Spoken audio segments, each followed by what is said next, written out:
আজকে প্রথম কথা যেটা আমাকে বলতে হবে যে আমি নিশা। তুমি কি বলছো তাহলে তুমি ঈশা নও? সেইটার জন্য 7 জুনে গিয়ে বুঝতে হবে যে আমি ঈশা না নিশা না রুক্মিণী। এই পুরো গন্ডগোলটা আপনাদের সবাইকে 7th of জুনে গিয়ে দেখতে হবে বুমেরাং হলে। যাবেন তো সবাই? প্রথমে প্রচুর কথা হলো, আমরা জানি। এবার বলো ট্রেলার কেমন লাগলো?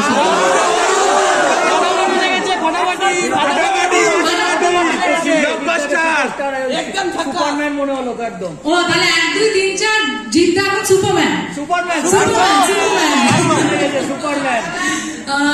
But thank you so much. প্রথমত আমি একদমই তাই। অ্যান্ড আমাকে এটা বলতেই হবে, যেহেতু প্রথমবারের কথা হচ্ছে, এইরকম একটা সাহসী পদক্ষেপ অফকোর্স সৌভিকের ব্রেন চাইল্ড বুমেরাং সেটা আছে, এবং যে কোনো প্রোডাকশন হাউসের আমার মনে হয় এরকম একটা প্রজেক্টকে গ্রিন লাইট করা, সেটাকে বলা যে হ্যাঁ আমরা এটা করবো। And most definitely it is a very risky venture, because সাধারণত কাউকে রোবট যদি বলি, এগুলো প্রচন্ড ভাবে হলিউডের দিকে বেশি মানে চলে, আমরা বেশিরভাগ দেখেছি। তো বাংলা ছবিতে এরকম ভাবে প্রথমবার, এবং এরকম একটা ক্যানভাসে আমার এখনো মনে আছে আমি যতবার সেটে ঢুকেছি আমি এক একটা রোজ নতুন করে সেট দেখতাম, এবং বিশাল বড় বড় সেট দেখতাম। যখন বাইকের কথা শুনি, এই তোমরা কে বলছো গো জিদ্দা খুব গ্রাউন্ডেড মাটির মানুষ, তোমরা সবাই এগুলো কি বলছো?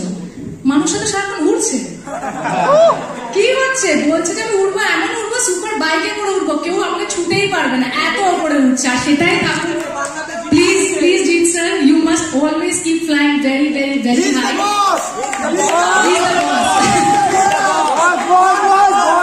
বাট অবশ্যই everybody, Souvik, Gopal sir, Amer, Jeet sir, everybody thank you so much. Boomerang এর মতো ছবি শুধু আমাকেই না, দর্শককে দেওয়ার জন্য।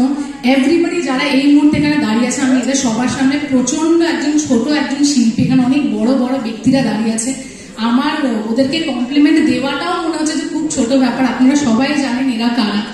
আমার কাছে এই অপরচুনিটিটা খুব বড়, এবং এটাই চাইছি যে সবাই এই ছবিটাকে ভালোবাসুন। আর অফকোর্স আমি জানতে চাইছি, সবাই এটাই জানতে চাইছি যে জিৎ স্যারের সাথে আমার অভিজ্ঞতা খুব খারাপ, খুব খারাপ। সারাক্ষণ বলতো এটা খাও, সারাক্ষণ বলতো না না ঠিক আছে কাজ কর, না না ঠিক আছে। এমন একজন, আমি বলছি আপনাদের প্রিয় সুপারস্টার কি করেন জানেন? কো একটা বলছে না না ঠিক আছে শর্ট পড়া, আগে গল্প করি চলো। এইটা হচ্ছিল উনি। সো ওনার কি কি কি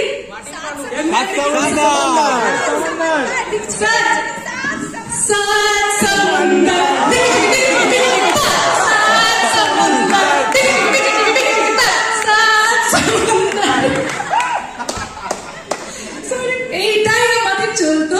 বাট সত্যি জিৎ স্যার, আপনার তোমার আন্ডারে অফকোর্স আমি অ্যাজ তোমার প্রোডাকশনের আন্ডারে আমি কাজ করেছি আগে সুইজারল্যান্ডে সৌভিকের সঙ্গে।